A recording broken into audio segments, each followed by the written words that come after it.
which I thought was cool because this kind of wraps everything up. So I didn't remove anything. I just left everything as it was. And I thought it would be just a good wrap up of things. But we've spent the last 5 years in Shady Valley, Tennessee, building a hiker hostel, kitchen, shower, bunkhouse, and all those things. And we had a hiker came by last year, and he looked at my wife and he said, "Man, your husband must be really talented. He's really good." And she said, "No, he just hangs out with good people." And I was thinking about that when I was thinking about these few days we've had. I'm not good. I just hang out with good people.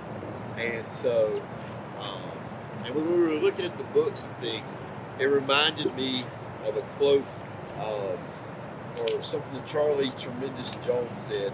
He said, 5 years from now, your life is going to be determined by two things: the people that you hang out with and the books you read. And so I think that is a big thing. And so, we've been able to spend time with some very quality people. Every one of us is some quality people. And I'm thankful to be able to spend time, that we've been able to spend time with y'all. Because it gives us a lot of energy to do what we do.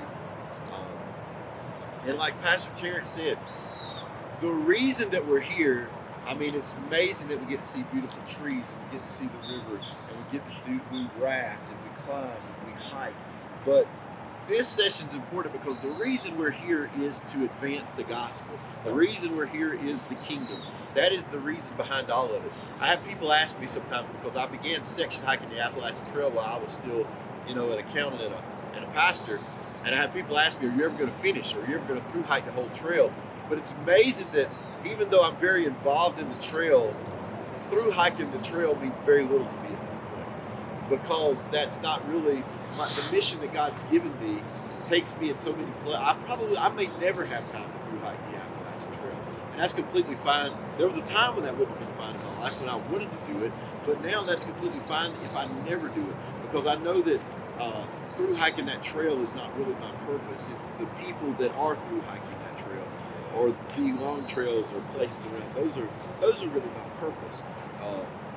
And Pastor Terrence shared a life verse, and I thought about my life verse because my life verse really speaks to evangelism and to what we're doing. And my life verse is Acts 11:24, and it's Barnabas. It's talking about Barnabas. It says he was a good man, full of the Holy Spirit and faith, and many were added to the kingdom because of him. And that's what my prayer always is. Lord, let people be added to the kingdom because of me. That people can see that as best as I can, I'm trying to be a good man, full of the Holy Spirit and faith. Let people see that and let people be added to the kingdom because of me. And so, at the end of the day, that's what this is about. This is the evangelism part of it. It's why we do what we do. It's why we do the taco drops. It's why we walk the miles. It's why we do the pizzadillas. It's why we do the tomato soup and everything. It's why we set up 250 chairs every Sunday morning. This is why. It's why we dream about what God's doing in the next step of our life. It's because we want to see the kingdom advance. We want to see the gospel go forward. We want to see people's lives change. And when we see lives change now, we don't always understand the generations down the road that are being touched. If the Lord tarries, it could be generations that are changed because of the efforts that we put in today. And it's not just what we do today. I wrote this down, that hiking, fishing, camping gear, it's not just gear, it's a passport to a mission field. Yeah. We see it as this is gear, this is stuff, but it's a passport to a mission field. And I want everybody to think about, I've heard most of you guys talk about what your field looks like, or what your dream looks like, what your mission field looks like. But I'll tell you, it's interesting. What I found is that ours has evolved over time. When I first sat down with our missions director 6.5 years ago, what we're doing today doesn't exactly look like what we were looking at 6.5 years ago. God has expanded it, and He's grown that, and He's continued to change that dream a little bit. And Joe and I were talking, and I wanted Joe to just mention how we can't be narrow. Sometimes we become so narrow focused that we miss things around us and opportunities around us. And so I wanted Joe to speak to that for a second. Joe. Yeah. So, all of us here are called to live missionally, right? Just like Pastor Brad was saying, every one of us has a mission field. Every one of us is a missionary. Just because we might have the label, right, of being missionaries, doesn't make us special. It just means that we're crazy enough to not have to deal with people yelling at us about the color of the carpet, right? Like, that's what we have to not deal with. But we're called to live missionally. And what that means is that everywhere, every step, every minute, that we should be ready to minister. 1 Peter 3:15, right? It says that we should be ready to give an account for the hope that's in us, right? And there was a lady, we went and we were walking on the PCT at the PCT days. I was working the bridge, checking wristbands, and all the hikers were coming in, we're talking with them. But the coolest thing, one of the coolest things that happened was there was this older lady and her friend that came up. And she lived in town, her friend didn't, and they said, hey, can we go on the island? I was like, I'm sorry, I can't let you in, it's only hikers, you gotta have a thing. And she goes, we just want to take a picture. I was like, all right, go halfway across the bridge, come back. If you don't go over there, I was like, if you go across, I was like, I'm gonna come snatch you off now. And I said that in my language, they know I ain't from there. And so we started talking, and she asked us what we were doing. I got a chance to share with her that we were missionaries. As soon as I said, hey, I'm a missionary to hikers, the lady that lived in town looked at her friend and said, you better tell her. And I was like, here we go. I was like, this is one of those encounters, right? So she began to tell me her story, which was that she had a daughter. And her daughter and her boyfriend that weren't married were having their first child. So it was out of wedlock. And the granddad, or the husband of the lady, was very upset about that. He was old school. He did not agree with that at all. He was having turmoil, and he was causing turmoil in that house. And she was very worried about that child's future and about what was going to happen. Now, the soon-to-be husband said, hey, I'm going to be there the whole time. We're going to get married. But because it was out of wedlock, and I got a chance to tell my story, that, hey, I wasn't raised by my mama. She had me out of wedlock. I was raised by my grandmother. I'm talking to the grandmother. I was like, man, I was raised by a grandmama that prayed and that believed. I said, and at the end I looked at her and said, I think I turned out okay. And she's crying, but I got a chance to pray with her and share my story. Who else but God can put us there, right? And you have to be ready. And sometimes, like Pastor Brad said, we can become so hyper-focused on, I'm called to hikers. That lady ain't hiking, I ain't praying for you. And I'll walk off, right? Yeah. I would have missed that opportunity to be able for God to be able to talk to her, right? So sometimes we get so hyper-focused that we miss the forest for the trees. We've all heard that, right? So we have to be sure to be open to the divine appointments that God has set for us.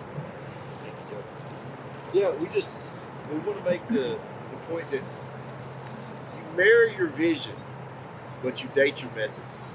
And so, like, this is my vision, this is what I'm doing. But so many times, like, we have seen the Lord move in the lives of people that aren't hikers. And so a lot of times when I'm introduced, they'll say, this is Brad, he's a chaplain to hikers on the trail. That's true, but there's van lifers. We've seen multiple van lifers come to the Lord. When you're out, you're doing, let's say you're taking people fishing. When you stop at that gas station every time to get fish bait, that lady that's working at the gas station, that's somebody that's in front of you because your mission field has brought you there. It may not be the person that you're taking outside, but I'm just saying, to live missionally and to be evangelistic, we have to be open to every opportunity that's around us and not be so hyper-focused. And so a lot of times God gives us opportunities at these different events to minister to people that have nothing to do with hiking, really, which is always interesting.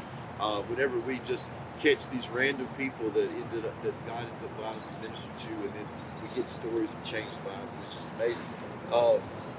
When you're ministering in the outdoors, to me, you have to find the story behind the story. And it's the same thing with some of the stuff, the examples that you guys give even in the church. The story behind the story. It's just like Jordy. There's a story we learned that was behind his story. A lot of times with hikers and with people in the outdoors, they kind of have a pre-made story that they'll give you, right? They'll say, hey, my name's John, I'm from Arkansas. It's always been a dream of mine to hike. Okay, cool, right? That's when somebody comes through our trail blessing setup, which is just like Steve's taco drop, when we set up at, if we're set up the first time there in Georgia, we're getting that a lot. Hey, this has been a dream of mine, you know. And I know that most people are out there because something is going on in their life. You don't just wake up and decide to hike 2,200 miles. Just, hey, you know, it's just, this is the day, it just happened, you know. So we share we're there and we're loving people and we're sharing with people. We're laughing with people, we're talking with people, and we're just loving on people. And the next time we see this guy, you know, maybe he sits down with me and he says, yeah, you know, my mom had cancer. I took care of her for a couple of years and she passed away. And then I realized how brief life is. And I've had this dream to hike. Okay, there's the story, see? So it's like peeling the layers of an onion back, right? So we have to try to get to the root. A lot of times, even people that are struggling with things like addiction will say, oh, well, they need to not do, you know, crystal meth. But crystal meth is the outside symptom of what, there's a root there a lot of times. You know, there's a childhood where they struggle. There's a root, and we really need to get to the root cause of things to be able to minister to people and really see the Lord address things.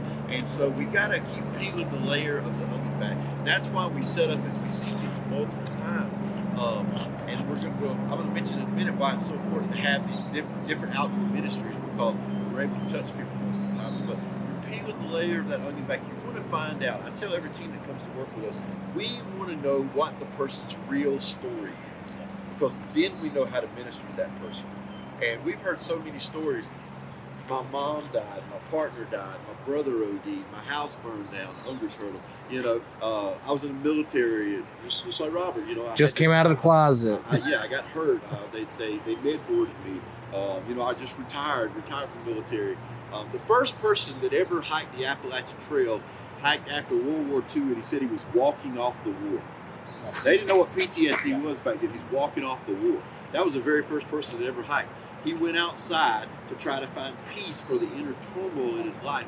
And people today are still going outside to try to find peace for the inner turmoil in their life. And we're able to meet them there in this place when they're searching and they're looking for peace, and they're looking for hope, and they're looking for something. And we're able to share with them what true peace, true hope, what that something is. I wrote this down, and this goes along with what Pastor Terrence said, that many people, because I have people ask all the time, are people hostile to you guys? No. Many people outdoors are not hostile to God. They're disappointed in church. They're searching for answers. They're looking for authentic relationships. They're distrustful of institutions, and they're spiritually curious. You know, and they're like, I have them go, people come to my campsite and they'll sit down and they'll break out. It's just like Pastor Terrence said, they'll break out their crystal and they'll have like their dove feather or something. They'll break that stuff out, and I'll go over and I'll sit down and I'll just say, tell me about what you have here, you know. And I'll say, if you tell me what you believe about this, and I'm going to tell you what I believe. And we're able to just share. And they're spiritually curious. And I'm not like, you know, judging them because of what they're doing and say, oh, I don't want anything to do with that, you know. I want to go and meet them in that place. And so, but yeah, so many people, they're disappointed, or they're searching, they're looking for authentic relationships, they're distrustful of institutions, and so we can meet them in the outdoors, because some of these people are not going to go to standard church. Some people would come to outdoors church, that wouldn't go to like a regular church. We have people that come to our Trail Days service outdoors in Damascus that I guarantee you have never, ever been in a standard church. We have people come up for prayer in our Trail Day service that have never, Joe's laughing because our trail friend Shira, who's a trans hiker that we've come to know and love so much, and Joe was there when Shira came and met Joe at the altar, and Joe was able to pray with Shira. And so there's just so many people that you're able to influence in these outdoor spaces that just might not come to a standard institution. Now, we try to get people there eventually, you know, because I think church is important. I think gathering with believers is important, however that looks. But in the beginning, that's not going to be where it's at. And so, yeah. The goal isn't to force conversations about Jesus. The goal is to find where Jesus is already working and join him there. And I'll tell you this story. This is a great again. The goal isn't to force a conversation about Jesus. The goal is to find where Jesus is already working and join him. And when teams come with us, I tell them, we're going to set up. You don't have to try to, we're not handing out tracts. You don't have to try to go through your little spiel with everybody that comes up. Man, you just got to just love them. Like, if somebody comes up, talk to them. If you have a connection with them, they're from Arkansas, your grandma lives in Arkansas, just talk to them, Just be real with people. We don't have to force conversation. If somebody, just like the other day at Taco Drop, God told me his shoulder was hurt. I said, man, can I pray for your shoulder? Right? Because I'm giving God a chance to move him to see something happen in his life. So we just naturally flow through those conversations. But one of the greatest examples was last year. There was a guy, his trail name is Compass. And no roses on me. It was Good Friday. And I already had about 5 hikers in the bunkhouse. And I was tired, and I did not want to go anywhere else that day. And Traveling Man, I'm going to share with you, Traveling Man just gave his heart to the Lord last week. He's been with us for 2 years at our lot sober. I've been working with Traveling Man since 2020, so it's 6 years long. Traveling Man wanted to go. He said, we got hot dogs in the refrigerator that's going to go bad shit. We need to go to the trailhead and set up and let's cook hot dogs. And I'm like, man, I don't want to go to the hike. We got hikers here. It's Good Friday. Everybody else is off technically. And Travel Man's like, come on, man. It's okay. Let's go. So we went, and I said, all we're doing is hot dogs and chips, though. That's it. We're just going. So we go, we start cooking hot dogs and chips, and here comes this guy down the trail, Compass, and he's got a little dog with him. And Compass, I can tell when people really are in need because they're hungry. Compass eats like 4 hot dogs. He's just eating, little dogs eat like 2 hot dogs. They're hungry. So I asked him, I said, hey man, you want to come back with us? I got 3 or 4 more beds open tonight. I got a hostel. You come back. He's like, I don't really have money. He said, I had slept in bed in like 4 months. Because he's not just a hiker, he's kind of a traveler. He travels around, but he also jumps on the trail. I said, well, good news, you don't need money because it's free. This is a non-profit hostel. I'm a chaplain with Serving Bless Hikers. You can come back with this. And he's like, well, I got my dog. I said, well, hey, dog can come in the bunkhouse too, no problem. We put the laminate floors in there on purpose like that. We can have dogs. So he says, man, that's great. He comes, he spends the night, gets up next morning. He says, I want to work with you today. He said, I said, it didn't have to be a work thing. He said, I want to work. I just want to bless me, man. I want to work with you. So I had some work going on in the ditch, just like this. We're moving rocks and making a path through the ditch. And he gets out there working with me. And he's playing his music on his phone. And some gospel songs are mixed in there. And so I'm like, okay, this guy's got something. So I asked him, I said, Compass, do you know the Lord? Do you know Jesus? And he just asked me. And he's like, well, man, I've enjoyed listening to some of this music, and I know I need to do something different in my life. And so I just shared the gospel. Compass gives his heart to the Lord right there, standing in the path that we were working on the Lord. And I said, bro, tomorrow is Easter. It would be amazing if you come to church with us. I'd love to baptize you in the creek in Damascus tomorrow. And he told me, he said, Easter's always had I've had a bad taste in my mouth. He said, my brother was killed on Easter several years ago on Easter Sunday. And I said, well, think about it. I want you to come. So the next day he gets up, he stayed with me another night. We go to church, and he gets baptized. And we come up out of the water, he gives me a big hug, and he said, Easter has a new meaning for me. He said, I lost my brother on Easter, but now I have found my life. This Easter. Yeah. And so I didn't force, we just meet him where he's at. I heard the music. I knew that God was already working in his life, meeting where he's at. And so some people are further away, some people are closer, but it's just meeting. In John 4, the woman at the well, a lot of times this outdoors ministry evangelism, it looks like the woman at the well. Some people think that we're just like in a soccer stadium with 5,000 people. Like, that's never going to happen. Right? It's the woman at the well. It's the 1 to 2s. It's conversations that you have around fires. It's conversations that you're going to have in boats fishing. It's conversations that you're going to have in the deer stand when you're hunting or sitting in the turkey blind. It's conversations that you're going to have with people that are showing up. But in John 4, the woman at the well, there was 3 things that happened. There was a love encounter. Jesus loved her enough to go that way and go out of his way. There was a truth encounter. He told her the truth, and there was power in it. And we want to tell people the truth, but what we find is people receive the truth much better when they know that you love them and you care. So when they see us do these taco drops, when they see us in town at Christmas, you know, passing out hot chocolate, when they see us doing the candles when that tragedy happened, you know, when they see us doing those things, they realize these people love people. And when they see us love people that don't look just like us, that when we love our friend Shiro, when we love those people, and folks see that, they realize there's something, these people love people. And whenever people see that we love, then they're better able to take truth from us. You know. So we set up those multiple times. We touch people's lives multiple times along the trail. We peel back those layers of the young, and we learn their story. And they know that we love us. And so when we have to tell them like hard truths, when they ask us hard questions, and we tell them that truth, they can receive that because they know we care. They know that we love them.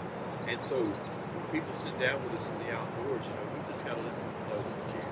And then they can receive truth from us. And then we give the Lord an opportunity to move in power. You know, I never want to. At the end of the day, we can have all the methods, but there's something about the power of God. And I never want to. I rely on the power of God, and it's the power of God. At the end of the day, it's God that does it. It's not me. It's not Joe. It's not me. It's God. And so we've seen God move in power encounters like with Boxcar. Boxcar is one of the first people that came to the Lord in our ministry, and we're just fumbling along trying to figure it out. We still are. And but I was at a hiker hospital. COVID happened. Boxcar was in a van. He's out in the field. He's drinking a lot. He's trying to find somebody to watch his dog. I said, "Why does that guy want to find somebody to watch his dog?" He said, "He's thinking of killing himself." I said, "We'll leave that to happen." So I get around the fire with Boxcar. We're sitting around the fire, and I said, "Boxcar, what do you need more than anything, man? What's on your mind? What do you need? This is COVID." He's like, "Chef, I need a job." He's a chef.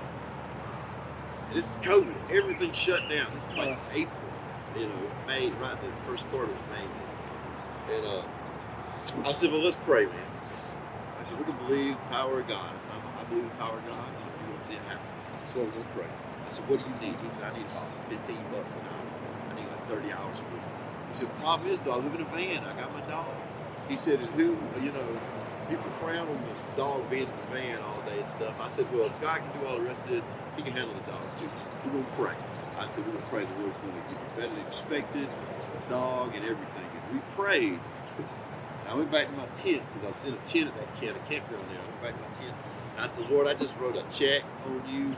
I really need you to cash this check." You know what I'm saying? Like, cash the check. I just wrote a check on you. Yeah, this is COVID, and there are no jobs for us yet. Power. We're going to give God an opportunity to move, right? So a couple days later, Boxcar called me and said, "You're not going to believe this. They're opening a barbecue restaurant up on the hill back up at the marina." He said, "I just got hired as a head chef. I'm going to make more money than I need.